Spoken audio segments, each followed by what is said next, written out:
다 함께 사도신경으로 신앙 고백하심으로 1월 16일 토요일 새벽 기도회를 하나님께 드리겠습니다.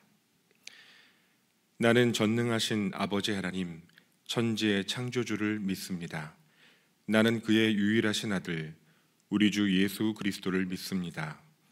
그는 성령으로 잉태되어 동정녀 마리아에게서 나시고 본디오 빌라도에게 고난을 받아 십자가에 못 박혀 죽으시고 장사된 지 사흘 만에 죽은 자 가운데서 다시 살아나셨으며 하늘에 오르시어 전능하신 아버지 하나님 우편에 앉아 계시다가 거기로부터 살아있는 자와 죽은 자를 심판하러 오십니다. 나는 성령을 믿으며 거룩한 공교회와 성도의 교제와 죄를 용서받는 것과 몸의 부활과 영생을 믿습니다. 아멘. 다 함께 찬송가 540장을 부르시겠습니다.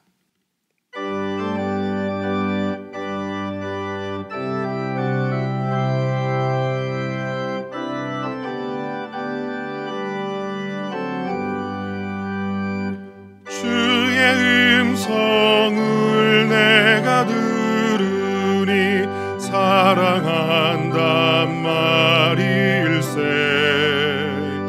믿는 마음으로 주께 가오니 나를 영접하소서. 내가 매일 십자가 앞에 더 가까이 가오니 구세주의 흘린 보배 피로써 나를 정케 하소서. 주여 넓으신 은혜 베푸사 나를 받아주시고 나의 품은 뜻 주의 뜻같이 되게 하여 주소서. 내가 매일 십자가 앞에 더 가까이 가오니 구세주의 흘린 보배 피로써 나를 정케 하소서. 주의 보좌로 나아갈 때에 어찌 아니 기쁠까. 주의 얼굴을 항상 배우니 더욱 친근합니다. 내가 매일 십자가 앞에 더 가까이 가오니 구세주의 흘린 보배 피로써 나를 정케 하소서. 우리 구주의 넓은 사랑을 증량할 자 없으며 주가 주시는 참된 기쁨도 헤아릴 수 없도다. 내가 매일 십자가 앞에 더 가까이 가오니 구세주의 흘린 보배 피로써 나를 정케 하소서.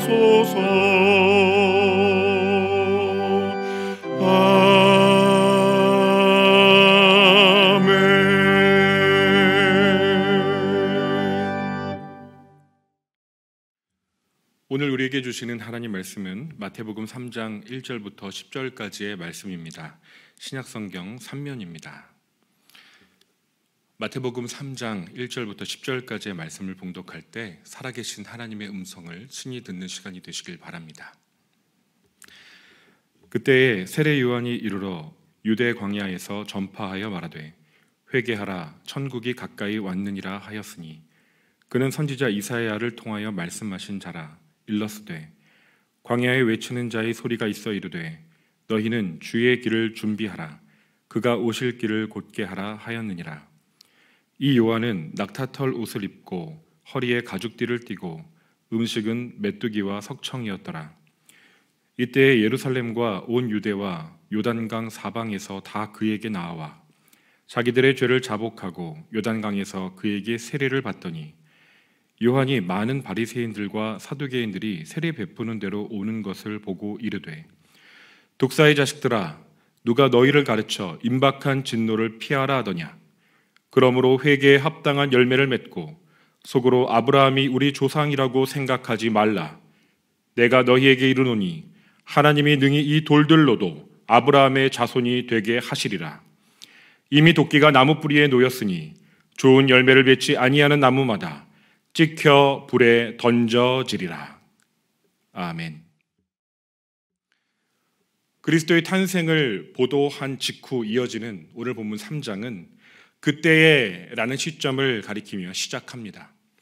이것은 장면의 전환이자 어떤 중요한 사건, 중요한 인물로 우리의 시선을 잡아 끕니다. 자, 이제 흥미진진한 이야기가 시작될 거야. 자, 집중해보자 라고 성령께서 우리에게 마음을 두드리시는 것 같습니다. 마태복음은 한 사람을 드디어 소개하는데요. 그는 세례 요한이었습니다. 세례 요한으로 부르는 이 사람은 그 이름은 요한이었고 앞에 붙은 이 세례라는 것은 그가 행했던 대표적인 사역, 행동, 삶의 궤적을 한 단어로 표현한 것입니다. 이 세례 또는 침례는 하나님께서 종말의 때에 자기 백성 이스라엘을 새롭게 하실 것이라는, 회복하게 하실 것이라는 그 전조로서 물로 그들을 깨끗하게 하신다는 에스겔서 36장 25절의 말씀에 근거합니다. 즉, 이 세례라는 이 요한의 대표적인 행동과 사역은 예언자적 상징 행위라고 할 수가 있습니다. 그래서 그의 이름에 이 특징적이고 중대한 사역을 붙여서 세례 요한이라고 한 것이죠. 세례는 씻을 세자, 그리고 레는 의례, 레자죠. 씻는 의례입니다. 그런데 이 씻는 방식을 강조한 것이 침례이죠. 장로교에서 물을 머리에 이렇게 바르면서 이 물이 주르륵 흐릅니다. 즉 머리 이하 모든 몸이 물 아래 잠겼다는 것을 상징하는 것이죠. 이것을 직접적으로 이렇게 하는 것으로는 안 된다. 예수께서 받으셨던 그 세례 요한이 전했던 그 세례, 침례 방식을 고수하는 교파가 바로 침례교라고 할 수 있습니다. 침례교는 침례조에 침례를 받는 사람과 침례를 베푸는 자가 들어가서 완전히 물에 몸을 담갔다가 나오게 됩니다. 즉, 이 몸이 완전히 물에 수장되었다가 다시 나오는 것이죠. 그것을 상징하는 것이죠. 로마서 6장에 보면은 그리스도의 십자가와 합하여 세례를 받았다는 표현이 나옵니다. 이것이 바로 그리스도와 합하여 우리가 옛자가 죽고 장사 지낸 바 되고 그리스도의 부활에 연합하여서 우리가 다시 새로운 생명, 부활 생명으로 거듭나게 되었다는 것을 인치는 장면이 바로 이 세례 장면이라고 볼 수가 있는 것이지요. 세례 요한이 베푼 세례는 하나의 회개 운동이었습니다. 6절 말씀을 보면 자기들의 죄를 자복하고 요단강에서 그에게 세례를 받았더니 라고 기록되어 있는데, 여기서 죄를 자복했다라는 이 동사가 현재 분사로 쓰여져 있습니다. 즉 죄를 실토하고 낱낱이 고하고 인정하며 자복하는 행동을 계속하는 모습, 연속적인 행위를 묘사하는 단어 표현입니다. 어떤 예식으로서, 의례로서 잠깐 지나가는 어떤 요식행위가 아니라 정말 통회하며 자기의 죄를 진심으로 고백하며 실토하며 요단강으로 나왔던 사람들이 끊임없이 그 행렬이 이어졌던 그 모습을 우리는 상상해 볼 수가 있습니다. 즉 집단 회개 운동이 바로 세례 요한이 베풀었던 이 세례 운동이었다는 것이죠. 이러한 운동이 이렇게 대대적으로 민초들 사이에 일어나기 위해서는 세 가지 조건이 충족되어야 가능합니다. 먼저는 이 하나님의 때, 은혜의 때, 이 심판의 날, 메시아의 도래가 가까이 왔음을 인지하는 영적인 분위기가 그 사회 속에서 이렇게 번져 나가야 합니다.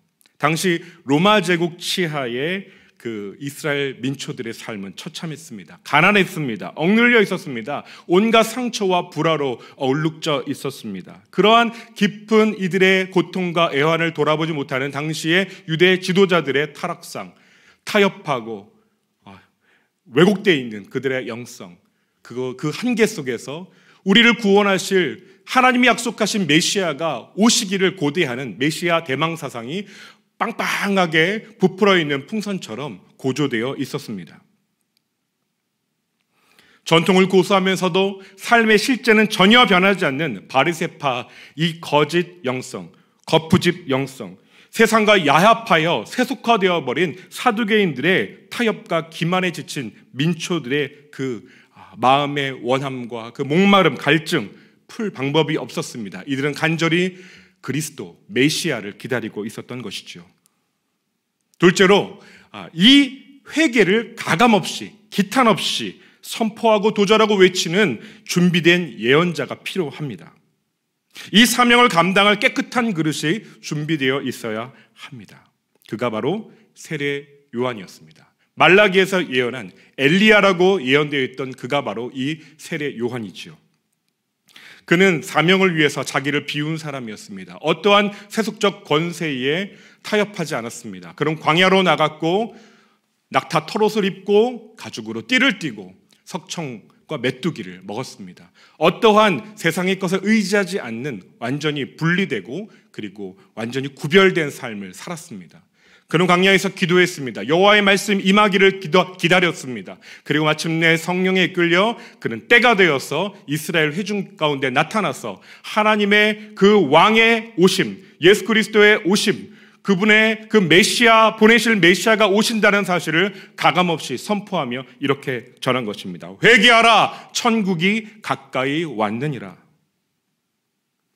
구조적인 악, 어떻게 어디로부터 손을 봐야 할지를 모르는 이 구조적인 악의 현실, 그리고 이 내면, 미시적으로는 이 내면 세계에 썩어 문드러져가는 이 악의 굴레, 이 죄악의 신음하고 이 고름이 점점점 더 깊어져가는 이 삶의 곤고한 현실 속에서 어디도 탈출구가 없는 막막한 막다른 골목에 다다른 현실 속에서 세례 요한의 외침은 하늘을 가르는 하늘의 음성이었습니다. 너희의 왕이 오신다. 회개하라. 천국이 가까이 왔다. 세 번째 조건은 이 회개의 선포를 듣고 우리가 살고 있는 이 삶의 내용에 중대한 문제가 있구나. 바리새인들과 사두개인들의 가르침으로는 삶의 진실을 발견하지 못하고 우리는 막다른 골목에 이르게 되었구나. 이러한 정직한 자기 직면, 공동체적인 직면, 성찰이 필요했습니다. 이 운동이 민초들 가운데 퍼지고 메시아를 간절히 기다리는 소위 메시아 대망이 빵빵하게 부풀러 와 있던 이 현실 속에서 여전히 돌이키지 않고 구경꾼들이 다가옵니다. 7절에 보면 바리새인들과 사두개인들이 이 세례를 베푸는 요단강가로 다가오고 있습니다. 이 심상치 않은 분위기가 과연 무엇인가 현장 조사를 하러 나온 것이죠. 세례 요한은 이들의 목적과 의도를 간파하고 이렇게 일가를 날립니다. 독사의 자식들아, 누가 너희를 가르쳐 임박한 진노를 피하라 하느냐? 그러므로 회개에 합당한 열매를 맺고 속으로 아브라함이 우리 조상이라고 생각하지 말라. 내가 너희에게 이르노니 하나님이 능히 이 돌들로도 아브라함의 자손이 되게 하시리라. 회개하라. 천국이 가까이 왔느니라. 이 짧은 문장은 실은 엄청난 선포였습니다. 복음의 전조였습니다. 그래서 예수님께서 이 마태복음 4장 17절에 가면 예수님께서 똑같은 문장으로 선포하는 장면을 우리는 포착할 수 있습니다. 회개하라, 천국이 가까이 왔느니라. 세례 요한과 예수님의 선포는 동일한 문장이지만 또한 그 상황은 완전히 다르죠. 질적으로 완전히 다른 의미를 갖게 되죠. 이것은 마치 사회자와 결혼식 주인공 신랑의 관계, 신하, 헤럴드, 전령과 왕의 관계와 같습니다. 사회자가 선포합니다. 헤럴드가, 전령이 선포합니다. 왕이 오신다. 하나님 나라가 가까이 왔다. 그리고 이후에 그 직접 왕이 와서 외칩니다. 내가 왔다. 하나님 나라가 가까이 왔다.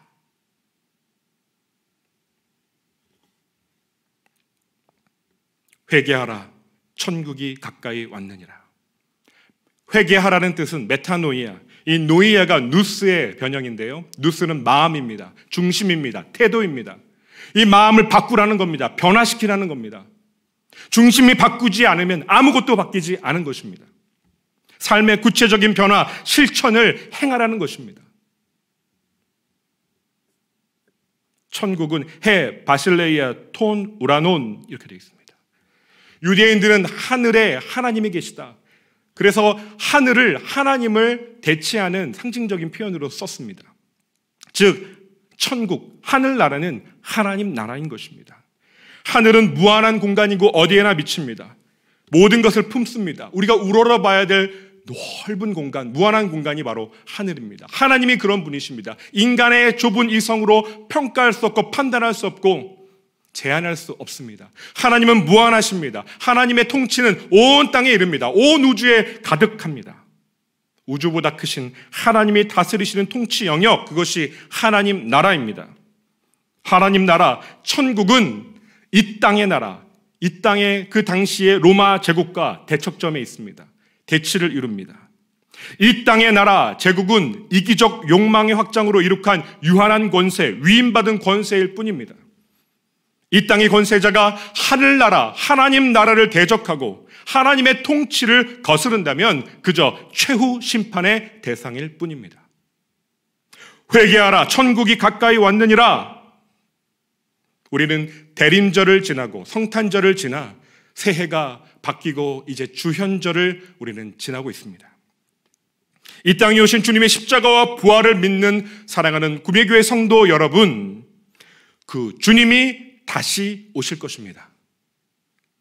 그 주님이 다시 오십니다. 반드시 이 땅에 다시 심판자로 오실 것을 여러분 기억하십시오. 메시아 우리 왕 예수 그리스도는 마침내 세상의 심판자로 오시고야 말 것입니다. 그러므로 회개하십시오. 하나님 나라가 가까이 왔습니다. 회개에 합당한 열매를 맺으십시오. 혈통과 직분, 가풍을 자랑하지 마시고 내 경험과 내 지식 자랑하지 마시고 하나님 앞에 진실하게 정직하게 마음을 돌이켜 임박한 심판을 피하십시오. 마라나타, 주 예수여 오시옵소서 고백하는 자리에 서실 수 있도록 이 땅에 소망을 두지 마시고 영원한 하나님 나라가 이미 우리에게 와 있음을 믿음으로 바라보십시오. 내가 무엇을 위해 어디를 향해 나아갈 것인지, 나의 삶을 노정할 것인지 믿음으로 결단하십시오. 중심을 돌이키십시오. 메타노이아, 회개하십시오. 오늘 본문 마지막 10절과 같이 좋은 열매를 맺지 아니하는 나무마다 찍혀 불에 던져질 것이기 때문입니다. 하나님을 두려워하십시오. 다만 하나님을 경외하십시오. 그리고 회개의 자리에 나아가셔서 긍휼을 입으십시오. 이 시간, 여러분이 시청하시는 그 시간, 지금 이 시간 성령께서 우리의 영혼을 새롭게 하시는 자리로 이끄시기를 간절히 축원합니다. 기도하겠습니다. 하나님, 회개에 합당한 열매를 맺기를 원합니다. 내 마음의 중심을 돌이키게 하여 주옵소서. 성령이여 이 시간 우리 심령을 새롭게 하여 주옵소서. 2021년 막연한 기대와 소망이 아니라 나의 전망과 예측이 아니라 바로 지금 여기서 나를 만나기를 원하시고 새롭게 하여 하나님의 통치 아래 진정으로 옳은 길, 선한 길, 새로운 생명의 길, 영생의 길을 걷기를 원하시는 성령의 소원에 우리의 마음이 포개어지게 하여 주옵소서. 지난날의 모든 잘못된 길과 습관, 하나님을 경외하지 않는 죄된 심령으로 행한 모든 일들을 돌이키고 회개에 합당한 열매를 맺게 하여 주옵소서.